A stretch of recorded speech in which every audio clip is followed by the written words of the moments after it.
Hey y'all, welcome to Stivers Homestead. I'm Zach, and Mother's Day Jen will be here soon. So I am in Jen's kitchen garden, and as we've been telling you all, we're gonna do a lot more in this inside. It's a lot of good growing space that isn't being utilized. So we are taking our first little go at this, and I'm gonna be making a big comfrey bread. So Jen and I have this thought process that we were halfway built on comfrey. That's like half the things that everyone knows us about when it comes to comfrey salve with Jen. So we are going to be building in this very badly sloped area a round block concrete bed. So I want to see, we're just going to see how it goes. It's going to be, I want to try to make it as level as possible, but it's really slopey here. But either way, it's what Jen wanted for her Mother's Day present. We are going to go out and have a nice dinner later. And she got her rocking chairs, which I'll show you out here in just a minute. But it's time to get going on this. I got 40 bricks I got to get out of there.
The apple trees are planted. So we have two semi-dwarfs, two dwarfs. We did them 10 foot apart. And to show you where we finally decided to plant these bad boys, way down here in the corner of our property. So there's the house, there's the kitchen garden right beside us. All of this is fenced in, and this is where our dogs are. So here's the reason we put the apple trees here. So the reason there's like a gnat flying in my face. The reason we decided here is because the problem with fruit trees is deer and animals and all that stuff eat your fruit before you get them. Well, our dogs patrol this area, and they'll leave a tree alone. They won't bother a tree. And that'll help keep the deer population out of this side of our yard. Deer, squirrels, birds, they'll keep all them away because they bark 24/7. Yeah, so they are always out here. They're always getting stuff, and it'll keep our trees protected. So that's why I decided to be here, which is a good spot. Yeah, I'm going to show y'all something and ask a question. Okay, there you go. Okay, so I just found this all over the yard, and at first I got really excited because I thought it was wild asparagus. It's not, and from what I can gather from the internet is that it's Indian hemp. Does anybody know anything about it? Because everything I keep reading says that it's toxic to humans and dogs. So yeah, I don't know. Might need to do some more mowing, but I don't know. It looks really cool. I've never seen it before. Is it common? I don't know. Lordy day. Let me know what y'all know. Oh my gosh. Not right. Stop.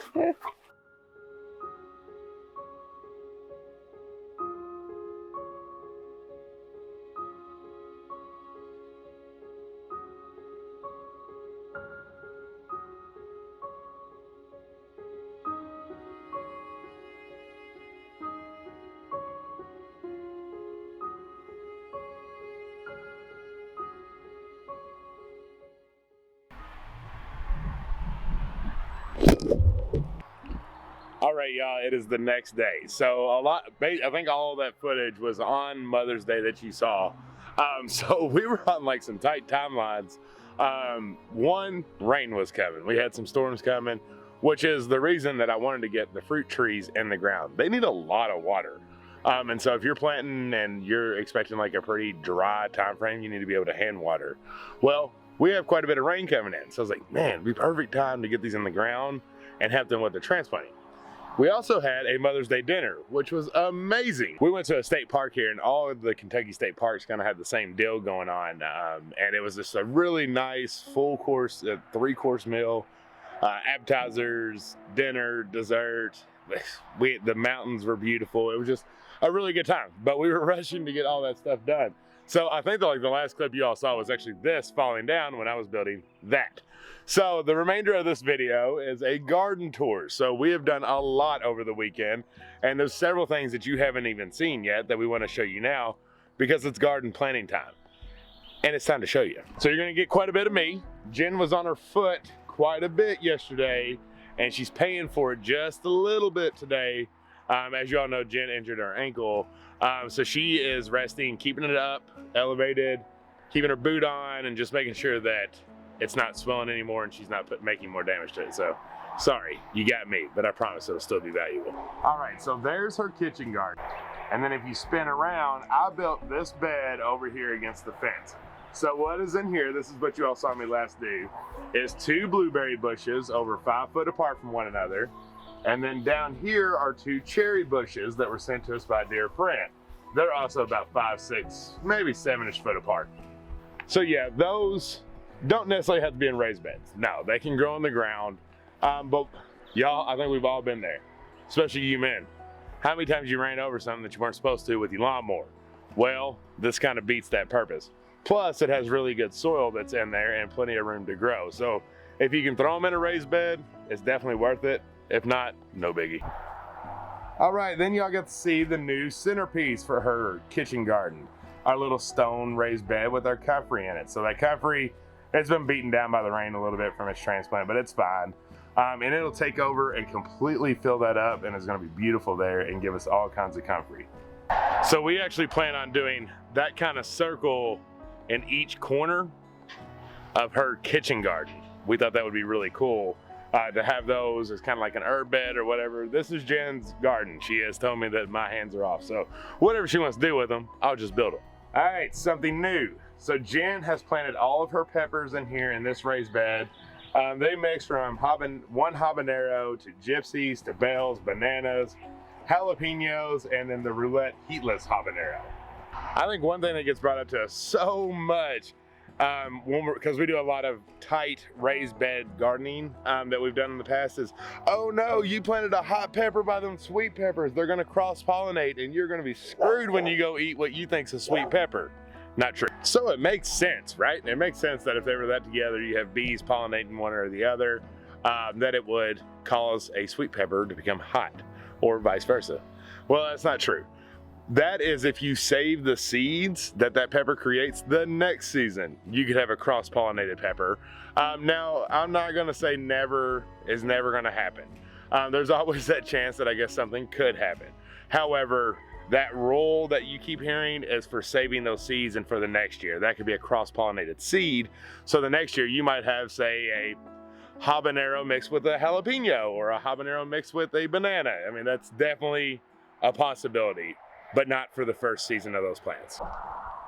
And then over here, she has her marigolds and tomatoes. If you're not familiar, that old book that carrots love tomatoes, well, the more love is marigolds and tomatoes because the marigolds help keep the bugs away. And they're just great to have. So she's got some Rosella cherry, sun gold cherry, persimmon, dad's sunset, which that's the dad's sunset is her favorite slicer. Mortgage lifter, granny cantrell, and then some marigolds over here and a sunflower in the corner. She also put a Be It Alpha cucumber at the end to trellis up. So what we're gonna have to do is, because there's a birdhouse gourd on that end. What's up, what? Practicing your b-ball? Yeah. Is that birdhouse right there will take over this entire trellis and go everywhere. However, it'll be slower moving. This cucumber will go quicker and we'll get plenty of harvest off those. So she will probably have to take that cucumber out once that birdhouse gets really established. But she'll get plenty of cucumber harvest. And then what you have already seen, that sunflower starting to look really cute in that corner. These are the ground cherries. They're really starting to grow up nicely. We need to do a little weeding. We got a little clover in there. And then the calendula is doing good. It got beaten down by the rain too, and we haven't had sun today. But they'll pop back up and they are looking very, very pretty. So that comfrey was in that pot. And so once we removed that, we put our chocolate mint in it because it's a very big pot. It was actually like a watering trough that I drilled holes in the bottom of. So that'd be a good spot for the chocolate mint to grow because mint does take over very good, and we really want that one to do so. So it can have that whole pot and do its thing. Right here, she has added a lemon balm to her kind of herb beds. And y'all know lemon balm is one of her favorites. Then over here with the birdhouse gourd and another sunflower is her bush beans. They're starting to pop up in a few spots. Didn't have the greatest germination out of some of we had some old MI Gardner ones and some Baker Creek ones. Just didn't germinate well, but the Hostel line here did really good. And she's got quite a few popping up.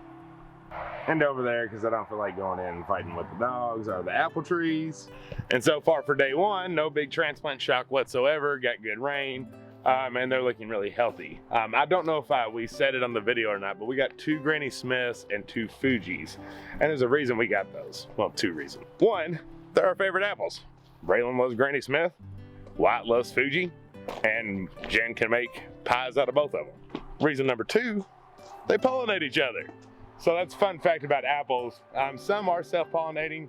Most need another apple tree to pollinate them. Well, not all apple trees pollinate the other apple trees. There's certain varieties that pollinate each other. And it just happened to be that Granny Smith and Fuji pollinate each other. So it worked out perfect. Now enter your way into my garden. It's not my garden, it's our garden. Jen and I just been joking about it. So Saturday, before Mother's Day, we knew that Saturday and Sunday were going to be some of our last dry days for a minute. And you have to remind yourself to really give yourself patience this month and enjoy gardening and not stress about it. So what I mean by that is there's 2 different things. One, the weather's going to be an issue. It's spring, it's going to rain, it's going to do big thunderstorms. So when you have plans to plant, you might not be able to. Secondly, once you get things planted, you worry to death about them. Are they fine? Is the transplant shock going to be an issue? This and that. Just take this whole month of May and give yourself patience and get things in the ground as you get them. You make a little progress as you can. I planted 70 tomatoes on Saturday, and it looks like, when you look at the garden completely empty, it's just this one 100-foot row. You're like, man, you got a long way to go. Well, you're right, but getting 70 tomatoes in the ground was freaking huge. So I just used a little blow torch. It's like a hand torch that hooks to a propane tank. So I've got literally a little bit of everything up in here. Pretty much anything you can think of, there's a tomato. Some are a little bit more established than others. And one thing that we've told you all a lot is sometimes the smaller tomatoes do better than the large tomatoes. Like that one, that orange jazz, is curled up. However, most everything else is doing great. One thing you'll see is like this small plant right here and this big one here, that's a Kellogg's Breakfast and a Wisconsin 55. They'll soon be the exact same height. So it doesn't really matter a whole lot there besides you being able to plant the big ones much deeper, giving you more roots. But they're just gonna hang out and be now for a little bit until they can get up to the cattle panels, and that's when I'll start tying them up. But there is 70 tomato plants to the T in this 100-foot row, spaced about 12 to 18 inches apart each. So a reminder to everyone, we talked about what type of gardener are you? And we've mentioned that we're really all 3 gardeners. So we like to eat fresh, we like to can, and we are farmers market, so we like to sell. So you might think, that's crazy, you grew 70 tomatoes. Well, for us, every tomato will be used. We'll eat fresh, we'll sell, and whatever's left, we'll can.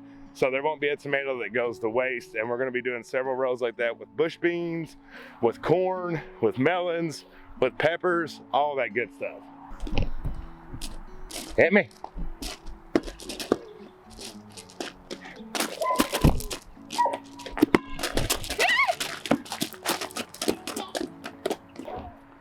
So in that tomato bed, I have several marigolds that I'm gonna be putting out there too, because they're good to have, but I gotta get flowers out. We got plenty of tomatoes here that we're still trying to sell.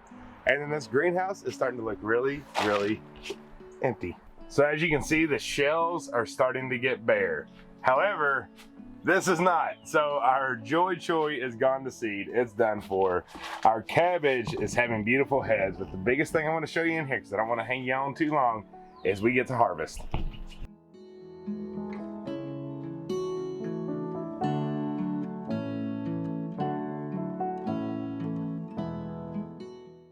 Look at that head of broccoli. Isn't that beautiful? That's my head. This broccoli, I ain't gonna lie, it's quite the milestone. We have all 4 of them that we could harvest right now, but I'm gonna leave them in because we have cool tents right now, so I don't have a fear of them bolting. I want them to get a little bit bigger. We'll eat this for dinner. But what I was getting at is it's quite the milestone because we've never actually successfully grown a spring broccoli. Sounds crazy, doesn't it? We've had success in fall planting, but when it comes to spring, it seemed like we never got the timing right. They would always get going, we would start to get ahead, then we would get too hot, and they would just bolt. So we would basically just eat the broccoli leaves because they're very nutritious and very good for you as well, and just never end up eating the actual broccoli. This is the first year ever we were able to grow spring broccoli. How about that? So the biggest thing to take from that is, if you've had a lot of failures and you're doing all the right things, don't stop, because you never know. 4 years later, you might have your first win. All right, here, try y'all's first homegrown spring broccoli. But with no salt. With no salt, raw at the garden. Here you go, Ray. No, don't eat that part. That's not the good part. Eat the top. Ah. Eat it. Just take a bite. I know it's broccoli in general, so you're not the hugest fan. You didn't take no bite. What do you think? But good. I'm gonna stop the top now. Oh my gosh.